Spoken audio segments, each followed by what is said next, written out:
Yes. Just for purpose of clarification for members of the board, letters of intent, they can be binding, so you have to be careful when it's wording.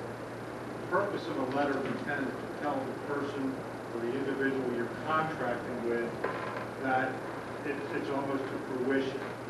Okay, so language like you're binding, although the board may still make the ultimate decision under statute, may create a contractual agreement. So you want to avoid that. So if the superintendent wants to change the language, I think that would be apropos. But I think the problem here is just in the wording of the resolution binding. And I don't know if it goes further than that. I'm only making that legal point. Is that, in case law, there has been situations where letters of intent, not necessarily in school board situations, have gone out and are deemed to be by the courts a contractual agreement. And by that, what happens is the letter of intent was so formal as to complete within the letter of intent the terms of the contract. So you don't want that. If your purpose and the board's purpose is for the letter of intent to tell that particular candidate, we are definitely interested, we don't want you to go somewhere else, that's fine. But I haven't seen a letter that goes out to these candidates, so I don't want to opine on that. But if the letter that goes out to candidates that you're interested in, or employees or potential employees, is so restrictive as to formulate the contract, then you may have a contractual agreement that the school board may be liable for, even though the board hasn't agreed. So if it's just the language, I think that's the key thing with the letter of intent.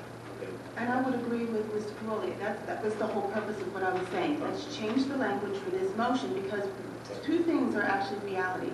What you're saying, Mr. Caroli, is actually correct. That is what a letter of intent is. That is what this state of New Jersey, Department of Ed is acknowledging as a letter of intent. It is not a binding agreement. It is a letter of intent to basically allow the candidate to know that it is pending board approval. If the word binding is what's problematic, let's take it out. No, just so I can be clear, it's not necessary. I mean, it depends upon the wording still in the letter, so you have to look also right, at the letter. It's a pool, but I mean... So your intent not to bind still can bind you if the language is such and the terms are such in the letter that it does, and it creates a contractual relationship. We're using intent. Okay. So you're right, like 99%, but the other 1% is the letter, and I'm understanding that. But right. I think right now we're talking about a two-step process. Giving the superintendent, by changing this language to reflect what we actually mean, allowing her the authority to do so is step one. Step two would be to actually look at the letter and make sure the language of the letter is actually reflective of the powers and the authorities that this board is discussing, which is something that is standardly done with other school boards throughout the state. My concern also is that the next, even if we table this discussion, the next time we are really formally meeting is August 16th. And we cannot do that. We have a school district that must run and start in September. And it is a standard practice across the state for us to do. For us to hold up this discussion right now, and whatever we need to do to make sure that we can all agree as to what the authorities of this letter of intent must be, and whatever we must do subsequently to make sure the language is reflective of what we are actually intending, let's do that. But let's not hold up the running of this school district, because regardless of what we do right now, September 1,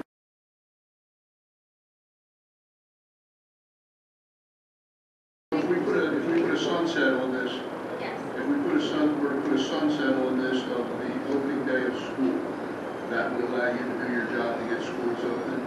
Probably to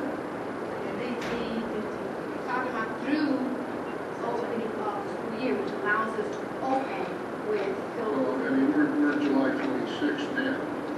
You're talking about September 15th. I'm trying to figure out a sunset. Right. What our standard of operation should be, and which is what we're working towards, is to work to anticipate the vacancies. That is, again, through retirement and resignations. When staff members give us resignations, and the position, frankly, if I'm wrong, state requires 60-day notice, so that the position, we get notice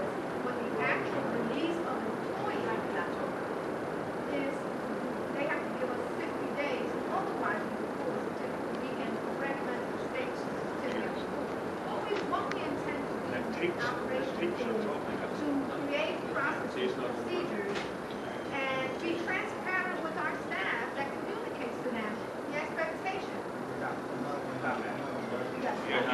We're going back and